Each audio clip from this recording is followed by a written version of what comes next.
Greetings and welcome back, people of Middle Earth. Today we have this really cool integral summation problem from the Berkeley Math Tournament that was shared to me by subscriber Xiao Cheng via an Instagram post by BlackPenRedPen. This thing looks absolutely ridiculous. It is the integral from 0 to infinity of sine x over x squared times the sum over k from 1 to infinity of sine kx over k factorial dx.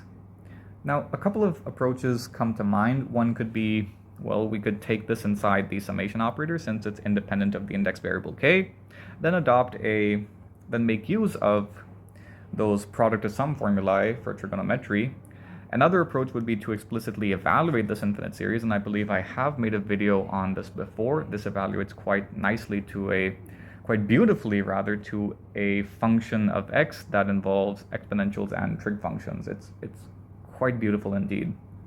But the approach we're going to invoke here is actually extremely cool because we'll derive a nice tool that comes in handy when you have, well, the gnarly type of integral, that is I of alpha, defined as the integral from 0 to infinity of sine x over x squared plus alpha squared times, this is interesting now, a function f at e to the ix minus the function f at e to the negative ix over 2I dx. So yeah, better save that for a rainy day.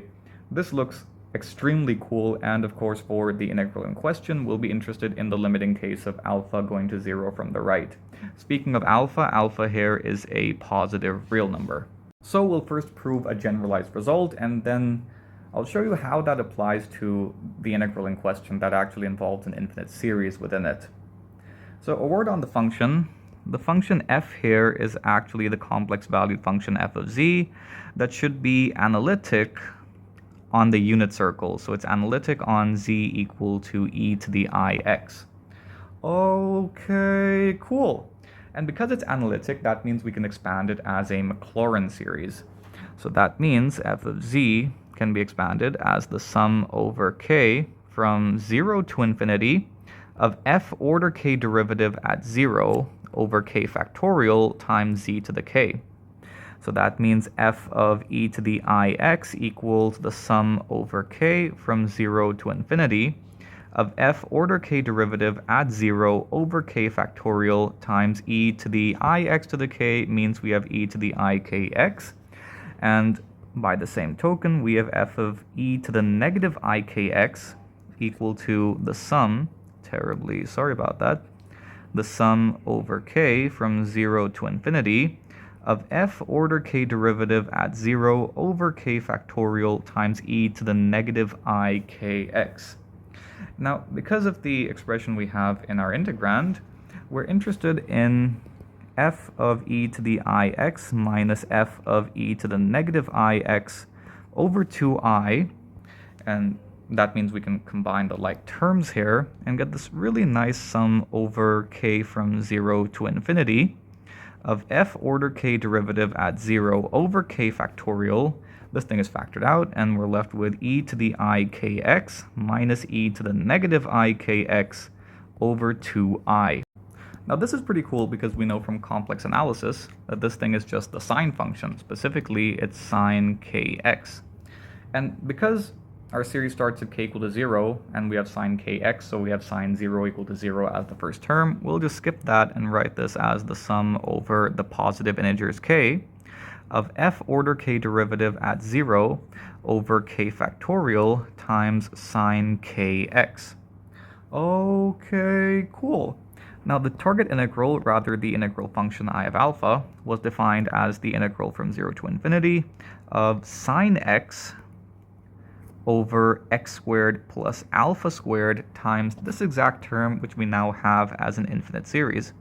So we have sum over k, f order k derivative at 0 or over k factorial times sine kx dx. And now, of course, we'll take this thing inside the summation operator, and we'll switch up the order of the operators to get the sum over k from 1 to infinity of f order k derivative at 0 over k factorial, these are just numbers, of course, times the integral from 0 to infinity of sine x times sine kx over x squared plus alpha squared dx. Now to finally make use of those product to sum formula, that is, we have sine kx times sine x. This thing equals 1/2 times the cosine of the difference first. So that would be kx minus x, or k minus 1 times x, minus the cosine of the sum. So that's k plus 1 times x.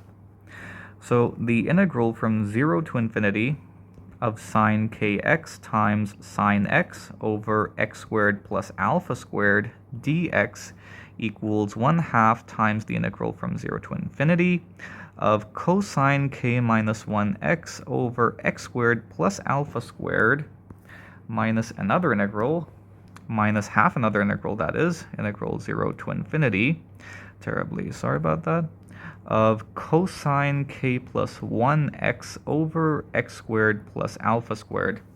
Now, this kind of integral can be solved using Feynman's trick or Laplace transforms, or I believe contour integration would be everyone's favorite approach for this type of integral. And I'll link all three approaches in the description box. I solved for a special case of the parameters involved. Either one, any one of those would be pretty cool. So you'll get the integral from 0 to infinity of cosine of beta x over x squared plus alpha squared equal to pi over 2 times alpha times e to the negative alpha times beta. And let me just confirm this with my notes. Yep, right on the money. So this implies that I of alpha equals, well, we have, okay, cool. So 1/2 outside, and another 1/2 because of the pi over 2, so that's pi over 4. And of course, alpha is independent of k as well. So we're left with the sum over k from 0 to infinity of f order k derivative at 0 over k factorial times the integral. And the integral sorted out to, well, the first term we get is e to the negative alpha here is alpha, beta here is k minus 1, so negative k minus 1 times alpha, minus e to the negative, terribly sorry about that, e to the negative k plus 1 times alpha. Okay, cool. And from here, we can actually factor out a common term. These two have in common e to the negative k alpha. So we could factor that out and write this as pi over 4 alpha. And wait, I believe I've made a mistake. Yeah, the sum was supposed to start at 1, not 0. Pi over 4 alpha, sum over k from 1 to infinity of f order k derivative at 0 over k factorial. And we factored out e to the negative k alpha, and the remaining terms are e to the alpha minus e to the negative alpha, which are of course independent of k. So we have e to the alpha minus e to the negative alpha. And this looks extremely cool, and it only gets better, because we could take this thing and write it as pi over 2 alpha times e to the alpha minus e to the negative alpha over 2, which we know to be hyperbolic sine or sinh. So this thing is pi over 2 hyperbolic sine or sinh of alpha over alpha. So finally, we have the result that I of alpha equals what exactly? Oh yes, we have pi over 2 times sinh alpha over alpha times this sum here, which is just the Maclaurin series of the function f evaluated at e to the negative alpha. But wait, it's missing a term. It's missing the k equal to 0 term. So that means this thing is just, let me highlight this separately rather. So this thing equals the function f at e to the negative alpha minus, once you plug in k equal to 0, then you have, well, f at 0 over 0 factorial 1, e to the 0 being 1, so that means we're just left with f of 0. And finally, we have all of the stuff multiplied by f at, terribly sorry about that, f at e to the negative alpha minus f at 0. Now for the target integral, we're interested in the limiting case of I of alpha as alpha approaches 0 from the right. This thing is pi over 2 times, you can easily verify that this thing approaches 1 as alpha approaches 0. So we're left with f at 1 minus f of 0, which is pretty cool. But now the challenge is to determine for the target integral, that is the integral from 0 to infinity of sine x over x squared times the sum over k from 1 to infinity of sine kx over k factorial dx, that what is the function f we're dealing with. And it turns out that's not exactly a very difficult task, because we have, well, something over k factorial, and of course we have complex analysis, so we have sine x over x squared times the sum over k from 1 to infinity of 1 over k factorial times e to the ikx minus e to the negative ikx over 2I. So we are getting close. We're getting pretty close, just a bit more stuff to do. So we have integral, which is of course a continuous sum. Anyway, we have the integral of sine x over x squared times, well, we have 1 over 2I, and making use of the linearity of the summation operator, we have the sum over k from 1 to infinity of e to the ikx over k factorial minus the sum over k from 1 to infinity of e to the negative ikx over k factorial dx. Men only want one thing, and that is to invoke complex analysis at every opportunity. E to the z can be expanded as the sum over k from 0 to infinity of z to the k over k factorial. Or we could just write this thing as, we could write the sum over k from 1 to infinity of z to the k over k factorial as e to the z minus 1. So that means this thing here converges to e to the ix, and this thing converges to e to the negative ix minus 1 and minus 1, but they of course cancel out. So that means we finally have the required structure to apply our tool.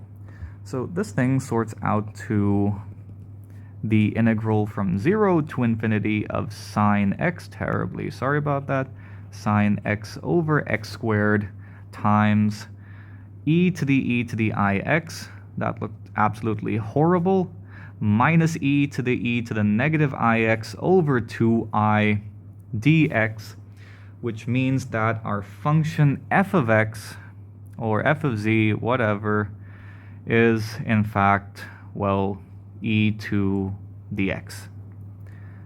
This was awesome.